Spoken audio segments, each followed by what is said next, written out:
For decades, Robert Redford was the embodiment of calm in chaos, the gentleman of New Hollywood.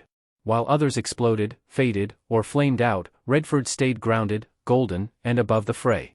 He didn't chase headlines. He didn't trade in gossip. And he never aired dirty laundry until now. At 88, the Oscar-winning icon finally said what those closest to him have known for years. There were actors who made the work unbearable. Men he clashed with behind closed doors, legends he couldn't stand. And while the performances were iconic, the experiences were anything but. These aren't rumors. These are names. And some will break your heart. Because by the time you reach the final name on Redford's list, you might never watch one of Hollywood's most beloved classics the same way again. Gene Hackman. They shared the screen in Downhill Racer and circled other projects over the years, but Redford and Hackman were never friends and never wanted to be. Hackman, a powerhouse of raw intensity, often clashed with Redford's composed, controlled style. On set, Hackman was known to explode in rehearsals, challenge direction, and disregard subtlety in favor of brute force. Redford found it exhausting. "He's one of the greats," Redford once admitted to a colleague. But he never cared who he steamrolled to get there. What began as mutual respect in the 1970s quickly turned into guarded distance. Redford admired Hackman's work ethic. Nobody could accuse him of laziness, but he found the methods unbearable. Hackman approached each role like a battlefield. He didn't just act, he dominated. Directors were often caught in the crossfire, and co-stars became collateral damage. Redford, who preferred collaboration and quiet discipline, found Hackman's volatility disruptive. "You never knew which Hackman you'd get," one assistant director said of Downhill Racer. "Brilliant or belligerent." There were small flare-ups throughout the shoot, but one moment cemented their fracture. During a crucial scene that relied on subtle emotion, Hackman was reportedly furious over a lighting setup he felt was unflattering. He refused to leave his trailer, delaying production for nearly an hour. The director attempted to intervene to no avail. Redford finally walked to Hackman's trailer himself, opened the door, and in front of crew told him, "This isn't your movie, Gene. It's a team effort. Show up or step aside." Hackman showed up, but the two never spoke off camera again. In private, Redford would refer to Hackman as a sledgehammer in a violin shop. It wasn't a question of talent. Redford never denied Hackman's greatness. It was about control, temperament, and basic respect. Redford, who had begun quietly producing and directing by the late 70s, reportedly vetoed Hackman's name on more than one casting list. "Not worth it," he'd write in the margins. "Brilliant actor, impossible human." Their careers continued to parallel each other through the decades. Both Oscar winners, both icons of the New Hollywood era, but they never shared the screen again. When asked years later if he regretted not working with Hackman more, Redford paused and gave a diplomatic smile. "Some pairings," he said, "only need to happen once." He left it at that. "He's one of the greats," Redford once admitted to a colleague, but he never cared who he steamrolled to get there. James Woods. Their political and personal philosophies couldn't have been more different. And while they never shared a full film, Woods auditioned for supporting roles in Redford projects more than once and was consistently rejected.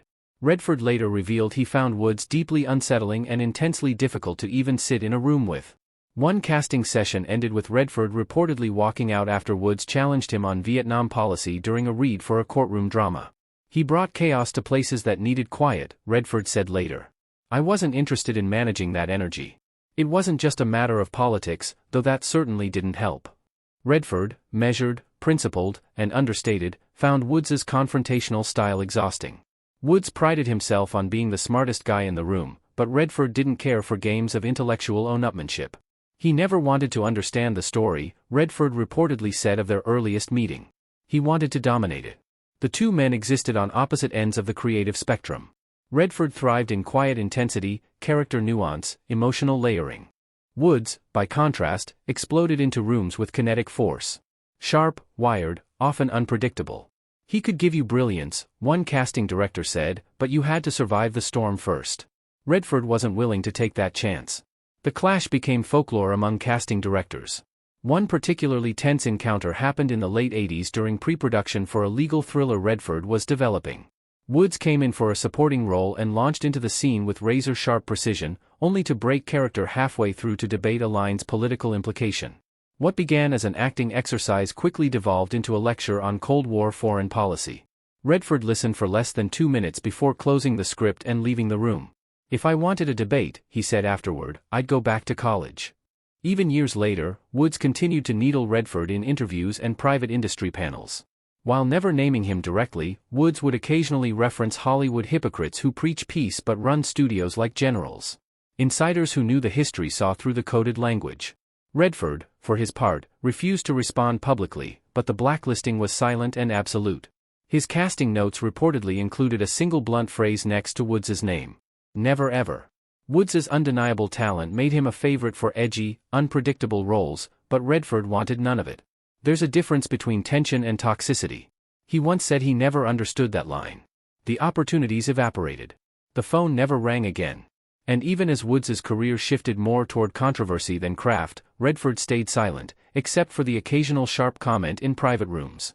He brought chaos to places that needed quiet, Redford said later. I wasn't interested in managing that energy. Dustin Hoffman. All the President's Men may have immortalized them as one of cinema's most iconic duos, but Redford was always quietly frustrated by Hoffman's approach.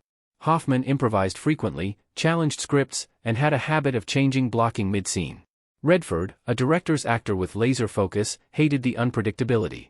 He felt Hoffman tried to dominate the camera with little regard for collaboration. They were never openly hostile. But when asked why they never worked together again, Redford simply said, "Once was enough." From the outside, it was magic. Two of the biggest stars of the 1970s portraying real-life journalists unraveling the biggest political scandal in American history.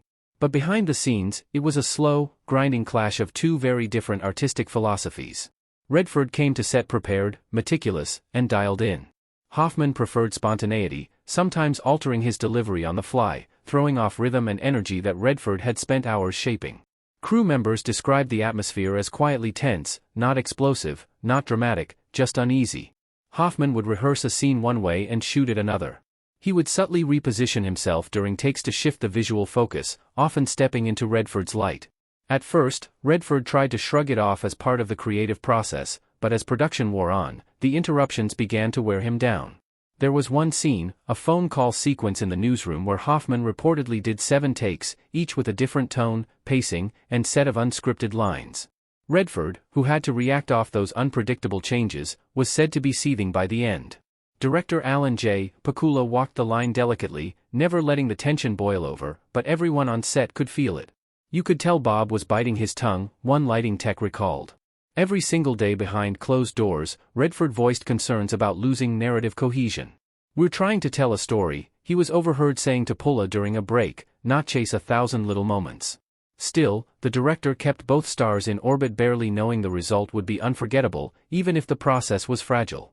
Redford, who would go on to direct his own critically acclaimed films, valued precision, efficiency, discipline. To him, acting was a team sport, and Hoffman often felt like a player trying to win alone. Redford never spoke publicly against Hoffman. But when retrospectives and reunion panels were pitched years later, he declined them all. There was no falling out, no scandal, just a mutual unspoken agreement. Never again. Some people just don't click, even if the film is a masterpiece. They were never openly hostile. But when asked why they never worked together again, Redford simply said once was enough. Tom Cruise, their only collaboration, Lions for Lambs, was a disaster behind the scenes. Redford, who directed the film, struggled to get past Cruise's corporate mindset. Every note was about optics, Redford later said. Not emotion, not honesty, just brand. Cruise reportedly pushed for scene changes, shot angles, even last-minute rewrites. The film flopped and Redford walked away from the experience, calling it one of the most frustrating projects of my career. He never spoke to Cruise again. When the project was first pitched, it seemed like a dream pairing. Redford, the elder statesman of thoughtful American cinema, and Cruise, the blockbuster juggernaut, trying to pivot toward serious material. But from the beginning, the chemistry was off. Redford envisioned a stripped-down political drama. Understated, cerebral, and timely. Cruise came in talking about lighting, camera angles, wardrobe, and global messaging. It wasn't collaboration, it was collision. Insiders say the tension was immediate. Cruise, also a producer on the film, wanted final say on nearly everything from poster design to pacing in the edit. He reportedly arrived at production meetings flanked by a team of publicists and image consultants and often used words like market positioning and viewer perception in place of more typical actor-director language. Redford, a man who once spent 3 days rehearsing a silent scene for ordinary people, was appalled. Even the rehearsal process exposed the rift. Cruise requested stylists on standby during blocking sessions, reportedly because he wanted his physical silhouette to communicate discipline. Redford, stunned, remarked later, "I wanted the scene to show vulnerability. He wanted it to show symmetry." The two couldn't agree on what the film was even about. Redford saw it as a cautionary tale about institutional failure.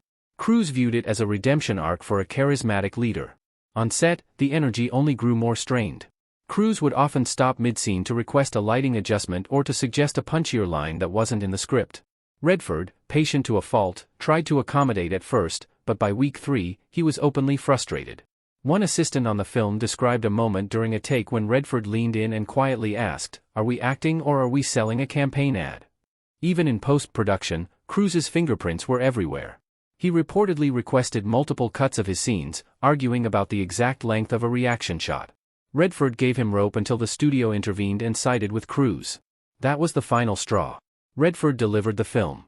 He washed his hands of it, and skipped nearly all of the press. The movie opened to lukewarm reviews and underwhelming box office numbers. Cruise moved on. Redford went silent. The experience left a mark, not just as a creative failure, but as a philosophical breakdown. One man trying to say something, the other trying to sell something. He never spoke to Cruise again. F.A. Dunaway. 3 Days of the Condor was a critical hit, but off-screen it was cold. Redford and Dunaway reportedly had no chemistry during filming, and insiders say the tension was visible between takes. Dunaway, known for her demanding nature and perfectionism, frequently clashed with the director, and Redford often found himself caught in the crossfire.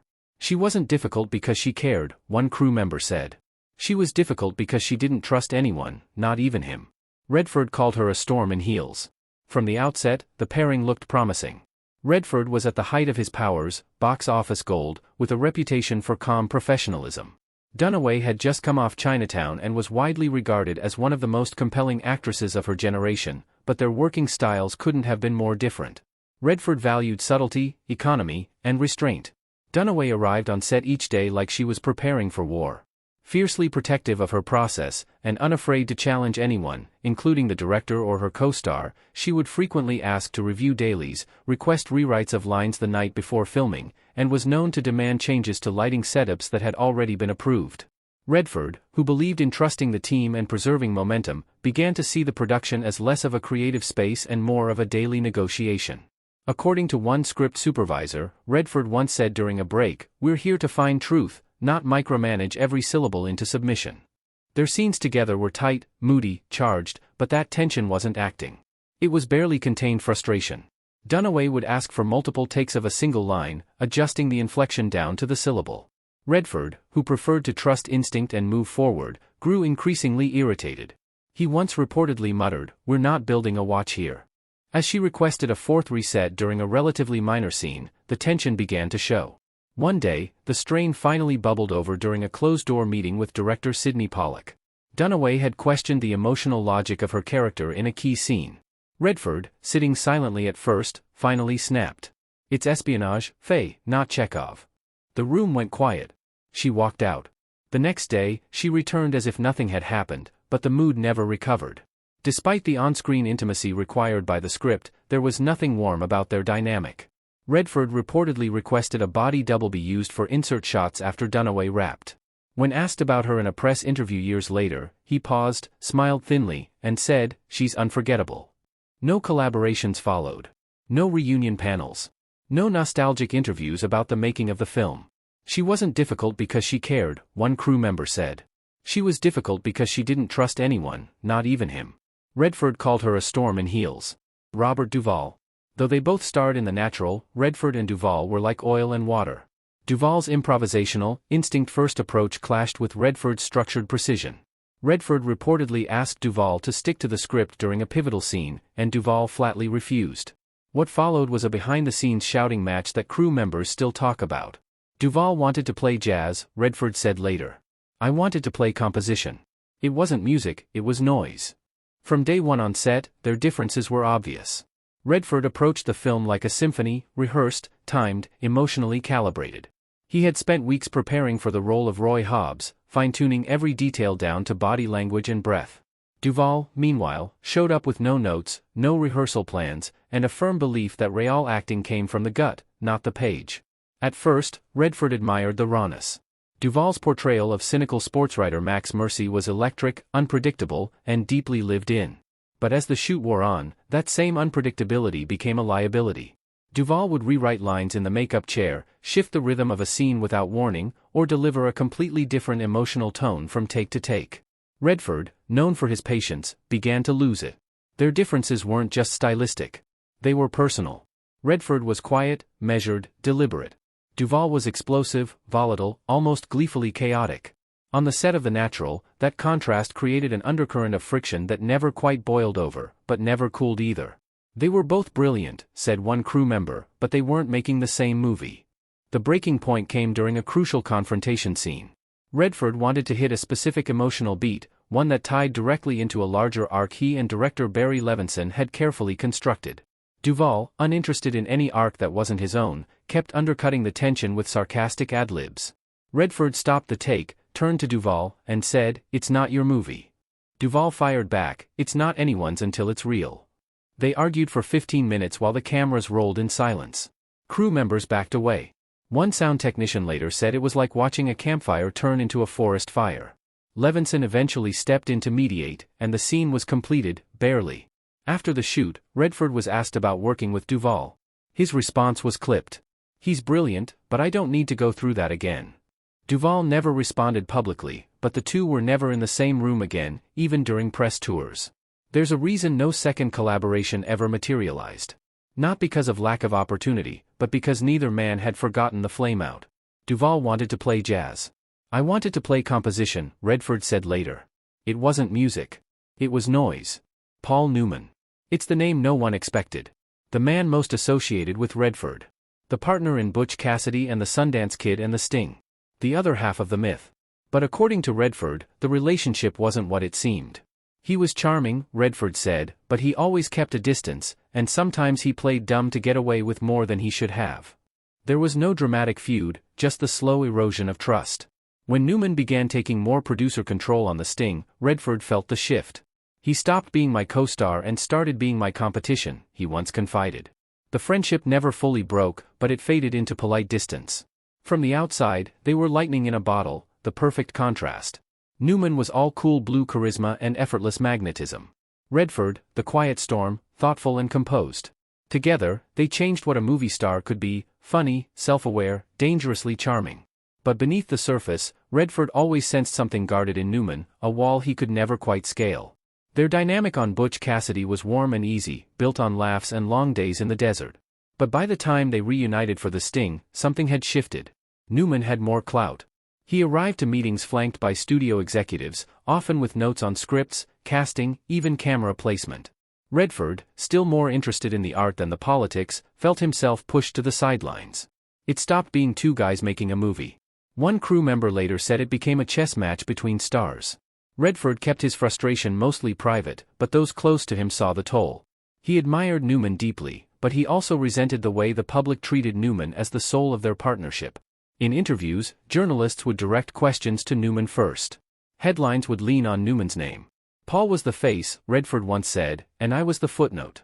The years that followed brought cordial interactions, tributes, the occasional shared appearance, but they never made another film together. Offers came. Scripts were floated. But nothing ever landed. When asked why, Redford would always say timing wasn't right. But those who knew the truth understood. Timing wasn't the problem.